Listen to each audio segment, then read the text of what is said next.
dérangement. Non, ça va. C'est un plaisir d'être ici.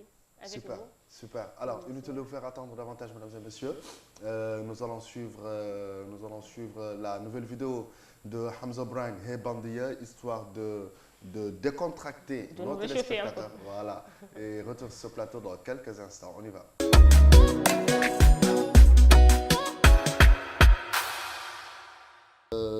Hande gaddanɗa min ko reportage mo réalise là et c'est un reportage aussi qui a gagné un prix qui parle du transport des handicapés. Déjà idée o holno ardema? Alors concours HAPA organise non pour primer les meilleurs journalistes de la Mauritanie. 51 journalistes ont participé issus de langue nationale, pulaar, arabe, soninké, plus aussi wolof et tout. Du coup, je me suis dit que je vais participer à ce concours en tant que journaliste, même si ça fait un bail maintenant que je n'ai pas encore actif dans le milieu ou dans le métier. Ouais. Tout à fait. Alors, bon, on va dire, vous n'êtes pas dans une télé ni dans une radio, mais on vous voit faire des trucs sur les réseaux. Oui, parce que je vais profiter de l'occasion. J'ai une chaîne YouTube Bossaya TV. Super. Là où allez vous abonner, Bossaya TV. Bossaya TV, je fais des vidéos là-bas. Je fais des fois des émissions de reportages. Et je vous demande aussi d'aller vous abonner à la chaîne pour me soutenir. Ce sera aussi super. YouTube, Madame Bossaya TV, ko chaîne Fatoumata DH, super. En fait, l'idée m'est venue à travers un ami.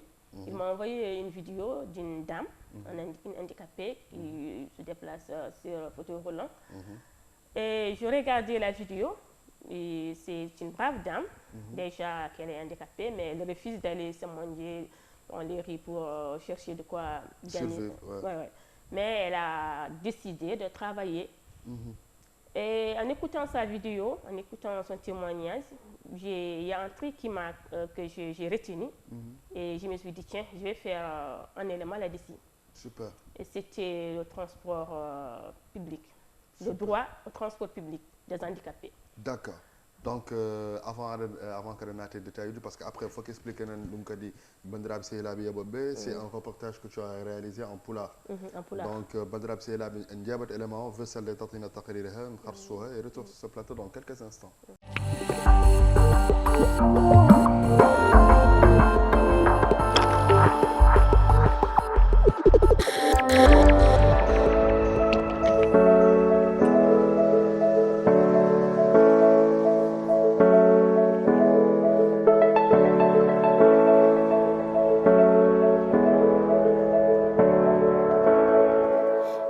neɗɗo gurɗo e leydi mum ina foti yoltanede hakke mum ngam wellitare mum woni debbo mum ma gorko mum e on fannu kala hakke bawɗo fawade e mum ina foti darnade ngam yoltude ɗum sen ƴetti haqqe ya garta baɗɗiɗo e neɗɗo fof ha tengti e ɓin yimɓe wadɓe si yoltude haqqe ɓen ina foti wonde ara wande ngam wallude ɓe e on fannu en jewtidino e oɗo debbo dariɗo caliɗo joɗade ngam humtude hajuji mum tawa faaki e hay goto takko Aliou Fall ko on debbo baɗɗo si ballitortoɗo 6 jonde ina woni e fannu biyeteɗo jeeyugo ngam raɓƴinade jogiiɗo yeyirdi mum ina yeeya hen kono holliti en caɗele makko ko faati e soma muyya ko faati e yangarta taksiji ngam yaade jeere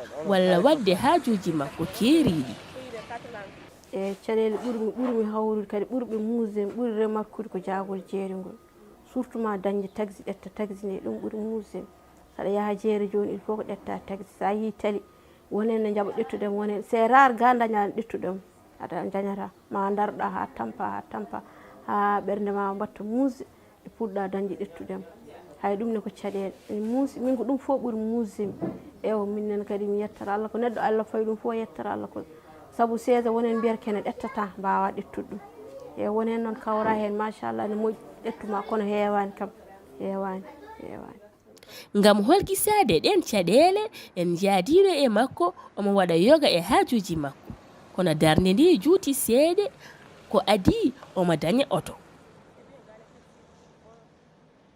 ko en réalité ko taximanuji c'est-à-dire nawde hen yimɓe ganduɗa henne jotoɓe photo roulaji walla en mbiyen handicapé ji sen belama ne waɗi caɗele seeɗa caɗele muɗum andi yimɓe fof ne gandi taximan ne heeñi donc liggoto koye temps wiide ne tello ene ƴetta ɗum kadi ene ƴetta fauteuil roulant muɗum ne watta ɗum ɗon eɗan ɗum caɗele seeɗa et en plus kadi ene calcule hen gueɗe goɗɗe ko wayno so kañum joli ne occupe place uji kewɗi wawa yimɓe wawa ƴettude won certaine yimɓe ɗeɗon caɗele foof ene jogo ɗum tagui taximan uji kewɗi so birtima kono ande handicapé ji ɗi dow lawol préfére ta ƴettirde ɗumen préfére tan ko ƴettude yimɓe woɗɓe ɓe ganduɗa hennene taw ko joloɓe ne jippo taw kañum même pas jippaki e 16 muɗum. ko noon kadi hewɓe e nder ɓe jewtiɗen ƴetti konngol ngam haalde darnde makko.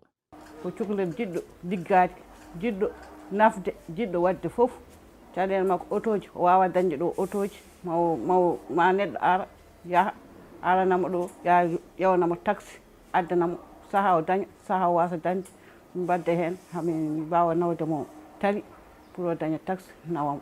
هاي ملازمة ساكنة بحلايا 2011. salimata ko koddiɗo amen debbo dariɗo jiɗɗo liggade kanko fof e wondude handicap makko ko debbo mo gandanɗa hoorema baɗowo ɗo commerce woni caɗele makko tengtude ko taxi dañde taxi pour yaade somoyade ko ɗum ɗo ɓuuri wonde caɗele makko o dañi kam ballal ko faati e ɗum ene moƴƴi. هاي والله من عند مولانا عند الدولة.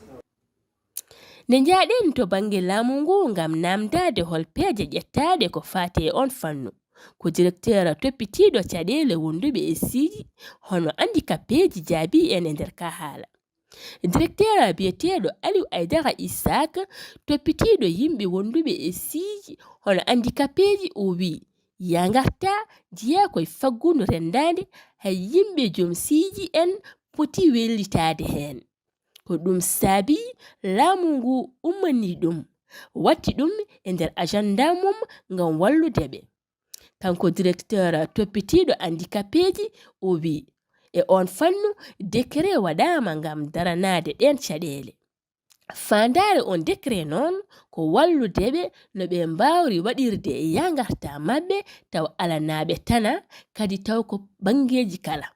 o wi kadi ine woodi carte ballojeɓe e taw kadi eɓe mbawi safrorade e humtirde haajuji mabɓe goɗɗi kadi taw yomnetake ngam hebde ngal kartal ine waɗɗi e jomum wadde ɗaɓɓande mum no heɓiri ɗum e wiide makko hirjunoji mbaɗama ko faati e ɗum ngam tintinde ɓen godangal mum. Aliou Aidara o wi kadi e on fannu kaɓirɗe kewɗe dokkirama ngam walludeɓe kadi e nder hitande 2020 faade 2021 projetji kewɗi dokkirama e sifa nyamande ngam waɗirde projetji keeriɗi ina yoɓire seeɗa seeɗa ha gasa.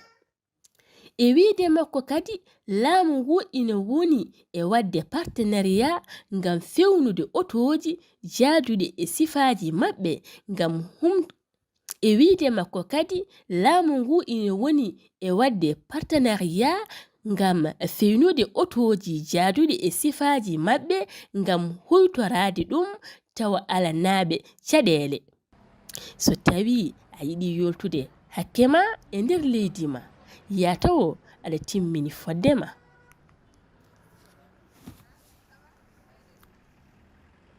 Voilà, c'est un reportage réalisé par notre consoeur sur ce plateau, Fatoumata Diaché et Aboubakry Kanté, que nous saluons de passage aussi.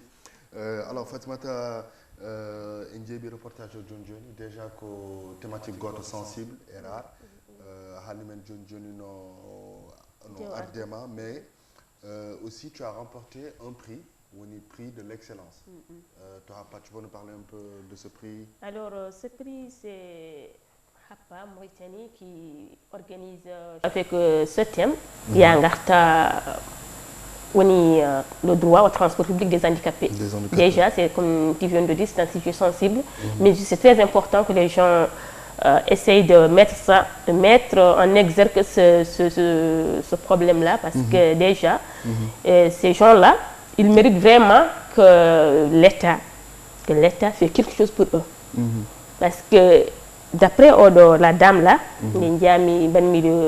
mes recherches, je suis allée la voir, j'ai discuté avec elle, elle m'a parlé de ses problèmes. D'ailleurs, elle m'a parlé parce que je vis, elle a une boutique.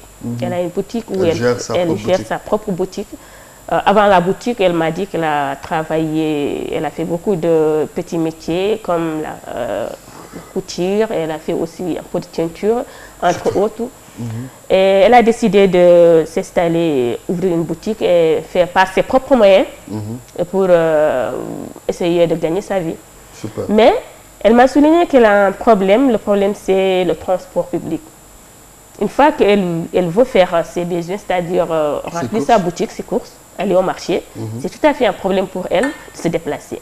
Effectivement, parce qu'elle n'est pas prise à l'avance, on n'a pas pris son cas dès à l'avance pour préparer les handicapés pendant pour le transport. Pour leur transport éventuellement. Alors c'est très important pour leur déplacement, par exemple, quand vous allez dans les pays occidentaux, vous venez dans un gare ou je sais pas, vous allez à l'aéroport, il y a des espaces où c'est dédié aux personnes handicapées ou pour faciliter leur accès, pour monter dans le bus, pour descendre dans le bus. Ce qui n'est pas le cas ici en Mauritanie. Elle m'a dit que si elle veut aller au marché, il faut qu'elle reste presque 1 heure ou plus pour trouver un taxi, et c'est tout à fait un problème. Et si elle arrive déjà à trouver le taxi, c'est double tarif. Au lieu de payer par exemple 200 d'aller ici au marché capital, au marché 5e, pour elle, elle doit payer 400 ou 500. Parce qu'elle va prendre Parce que ça prend du temps. Comme l'a bien expliqué d'ailleurs le taximan.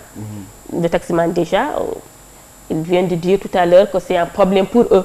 Parce que déjà, quand tellement ils dogan khalis o so be mbiye be yetta un handicapé wala handicapé yetta tamabbe déjà quand ça prend de place. Donc et puis pourtant quand be ndia koy les gens yahobe ngarta donc poti wade accordé. D'une part aussi, je me dis que Yimbebe surtout, c'est à vous, mesdames et messieurs, Minen Petit, Djogarekam, je pense, Ned Agalsed. Par exemple, quand elle doit payer 200 ou bien, ne pas, mais il y a un je sais pas moi, il y a un effort, au moins, soit il y a un transport et ne pas profiter. C'est pas normal d'ailleurs. Et ne pas profiter de sa situation à elle pour se faire de l'argent. Et le gouvernement a un rôle à jouer, comme tu viens de le dire et comme tu l'as expliqué. Justement, je suis allée voir celui qui s'occupe un peu des handicapés. Il s'appelle Aliou Aïdara. D'ailleurs, comme vous avez vu, c'est la vidéo. Est-ce que c'est un handicapé? Non, il n'est pas un handicapé. Il s'occupe des handicapés. Tout à fait, c'est un handicapé. Et il n'est pas handicapé. Il n'est pas handicapé. Alors là, lui, d'ailleurs, il a refusé de sortir sur la vidéo parce que, je ne sais pas, il ne m'a pas encore laissé le temps de filmer. Donc, bref. Si un handicapé ne peut pas être à la tête des handicapés, ce qui veut dire que ça ne va pas. Donc, il faut trouver les gens qu'il faut à la place qu'il faut. Non, parce que ça peut. Si non, vous prenez je ne vois pas moi, je ne vois pas le mal d'ici. Si. Il peut bien entendu. Il ne ressent pas ce que les handicapés. Ça peut aussi ne pas être handicapé. Peut-être qu'il a un parent handicapé, peut-être son fils, peut-être sa femme, peut-être lui, il a. Mais ça, personne. Fatima, d'accord. C'est comme si tu me dis maintenant que je vais aller prendre le fils de, je sais pas moi, le fils de Maradona, qui lui est un mannequin, de toute fédération football Argentine. C'est un mannequin, c'est son père qui est footballeur. Donc c'est juste pour te donner, en tout cas mon avis par rapport à ça. Je pense que pour les handicapés, il faut trouver un handicapé, pardon, comme eux, parce que aussi c'est des personnes, il faut qu'il y ait une personne qui ressent ce que ces derniers-là ressentent pour que la situation puisse être réglée. Bon, de toute façon, le problème ne se situe pas sur la personne qui dirige les handicapés, ça c'est sûr. Il m'a dit que l'État a fait beaucoup de choses pour ces gens-là. Il y a l'année, je crois, 2020-2022, il y a eu beaucoup de kits qui ont été distribués à ces gens-là, des chaises, des béquilles et tout, entre autres. Et il y a aussi une carte que ces gens-là doivent avoir. Pour ça, il faut déposer, faire une demande, les trucs administratifs comme ça, et pour bénéficier de cette carte. Et cette carte te permettra d'être, par exemple, si tu veux aller dans les hôpitaux pour te soigner, c'est gratuit. Tu veux quelque chose, changer par exemple ton fauteuil ou je ne sais pas quoi, quelque chose comme ça, c'est accessible, mais aussi c'est gratuit. C'est gratuit, avec cette carte. Avec cette carte. Super. Mais est-ce que la carte est accessible à tous? C'est ce qu'il m'a dit. Il m'a dit qu'ils ont d'ailleurs fait des sensibilisations là-dessus. Mais d'après la dame, elle m'a dit que bon... Elle n'a pas de carte. Elle n'a pas de carte. Elle n'a jamais d'ailleurs envisagé de l'avoir parce qu'elle ne savait pas. Elle ne savait pas qu'il y a cette carte-là. Donc la sensibilisation n'est pas profonde. Élargie. D'accord, super, super. Johnny Anne, en tant que journaliste, face à ces genres de situations, est-ce que pour moi tu dois pouvoir continuer tes enquêtes et aller jusqu'au bout, ou bien il y a d'autres perspectives, parce que aussi le journaliste il est là pour tout le monde. Voilà. Quel est le rôle du journaliste dans ce genre de situation? C'est faire comme je fais, c'est aller voir ces gens-là, essayer de voir aussi côté de l'État, et voir qu'est-ce que ces gens-là ont fait pour eux. Et c'est comme déjà, ils viennent de me dire, il y a cette carte. Donc, il faut aussi faire peut-être des émissions, ou bien faire un reportage sur ces cartes-là, comment l'avoir, et pour faire une large diffusion pour que tout le monde puisse connaître cette existence de la carte-là. De la carte, oui. Et s'informer aussi de l'association ou l'ONG. C'est une association ou une organisation non gouvernementale? Non, c'est eux-mêmes qui le font. C'est l'État même qui délivre cette carte. Il suffit juste de faire le dépositaire, de faire une demande, amener tout ce qui va avec. Il a bien détaillé, si vous avez écouté le reportage. Super, super, super. En tout cas, merci beaucoup Fatoumata Athie. Maintenant, pour rappel, abonnez-vous sur sa chaîne YouTube, Bossaya TV. Et le prix que tu as gagné par rapport à ce reportage au niveau de la HAPA, de KBD? Et bon, ils vont là-dessus, je crois bien. On a eu une attestation avec un ordinateur portable plus une somme.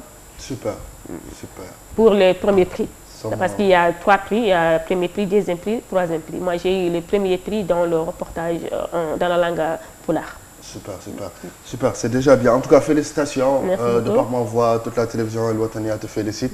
Et puis, on se donne rendez-vous peut-être très prochainement, Inch'Allah, pour un nouvel élément. Merci beaucoup. Et puis,